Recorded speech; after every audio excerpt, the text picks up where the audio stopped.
Just real quick about the studio stuff, man. I got to talk about this, and this is a question that I would not have had yesterday.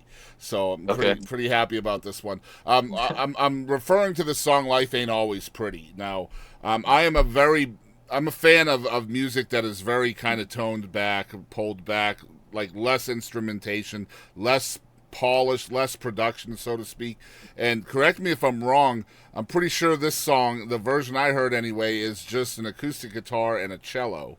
And um, Yeah, there is might be there a more in there? piano. I think there's a piano. There's some piano, I but that's wasn't it. sure. I thought Yeah. I did hear a piano, but I wasn't 100% sure. But I just love the choice of instrumentation on that song.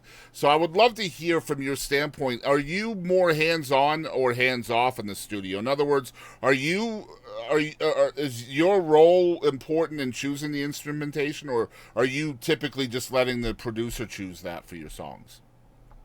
No, I'm very hands on.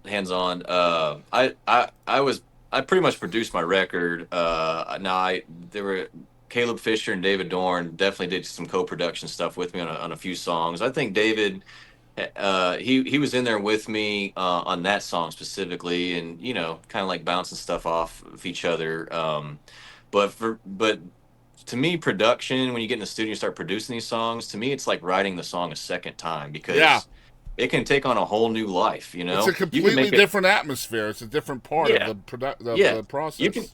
you can go in with a song that you don't even really love, and then you get the Yeah. right production on it, it's like becomes your favorite, and the opposite is true too. Mm-hmm. So it's a very important creative step to me, and so I'm very particular about that stuff.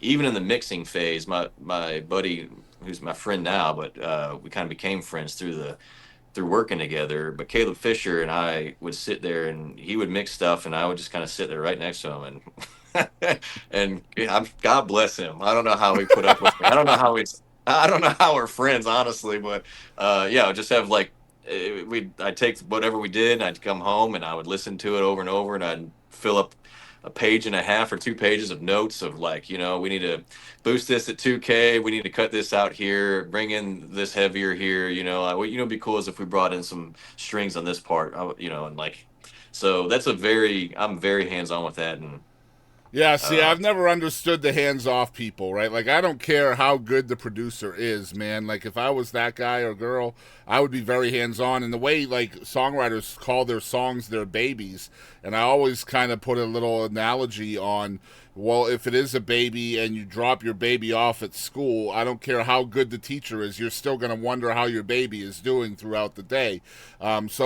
You don't want to just drop your song off at the producer and hope that it comes out good at the end, right? Like, you want to be yeah, part of that process. Uh, yeah, so I've never quite understood the hands off people. Like, I wrote the song, I drop it off, and then whatever I get back, I'm happy with. I was just like, really? yeah. You know? Well, I mean, maybe some people just don't have an ear for it, and I mean, that's a if where the areas where you're weak. I mean, you got to bring in other people. Some, Agreed. Yeah. maybe. It's definitely an okay time to sponge, though, right? Like, learn from all of that stuff, too. I'm going to Oh yeah. mention another song that I really, really love, too, of yours, and this is another thing that I think you are incredibly talented at. The song I'm talking about is Ain't My Place. Which is Oh, just a dope song, first of all. The reason why I love it is kind of the double meaning of the title, right? hmm. And how you work that into the song. And I'm not going to talk too much about the gist of the song because I want folks to go listen to it. But basically, it's about a divorce, and "Ain't My Place" could mean, I shouldn't be part of your decision making process. But "Ain't My Place" is also the house that you used to live in. I love how you work this in, that double meaning, and you do this so well in all other songs. How did you learn how to do this? And obviously, there's strategy here, right? Yeah, that I'm a big fan of the double meaning, the double entendre, Yeah, the turning phrases to mean something they don't normally same. mean. And I kind of just credit that to 90s country. Like I'd say Amen. musically, like I'm inspired by a lot of different genres, but lyrically, I think that 90s country grabbed me the most. Of that, they were masters Yeah, of it back then. They yeah. really were. Um, so I mean, yeah, there's so many examples of those. '90s, early 2000s Now I'll country give you songs. one straight off that came to mind right away is Cleopatra, Queen of Denial Yeah, there you by go. Pam Yeah, Tillis, yeah, if you remember that yeah. one. Yeah, I mean they're hidden like in Prop Me Up Beside Jukebox by Joe Diffie. Yeah. They say in the put a stiff drink in my hand. Like that's so great, Yep. He's dead. Stiff. So Yep. they're all over the place.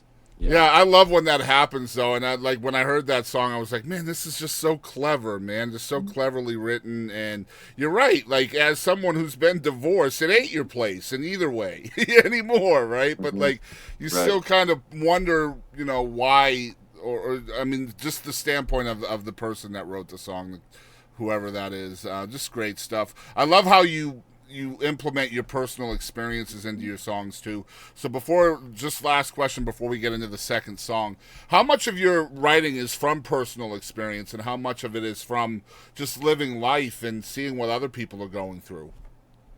I would say almost all of my music is not personal. The very Huh. yeah, I hardly ever write from a personal place. I feel like my life is too Interesting. boring. My life is too boring, but I've always been uh very, very interested in like just human nature and what makes us tick and just observing people and even still I read a lot of philosophical quotes and just people that think about this and like really challenge myself. As I mentioned, my faith, like we're called to die unto ourselves, and you start to like realize like how much vanity really is the enemy for all of us. And like as you start digging into that, you're like, wow, we really are all the same, just born in different circumstances, but we're all just the Mm-hmm. same. And yeah, that just human nature just really interests me. And so I don't know. I think maybe I've just been fortunate to have that to make me a keen observer and of people and try to put myself in their shoes when trying to write those stories. Good stuff, man. I love that because yeah, there's some songs that you have done that were obviously biographical. They were written about your dad or about stuff like that. But it's interesting to me to hear that most of it is from outside perspective. That's interesting to me. Mhm.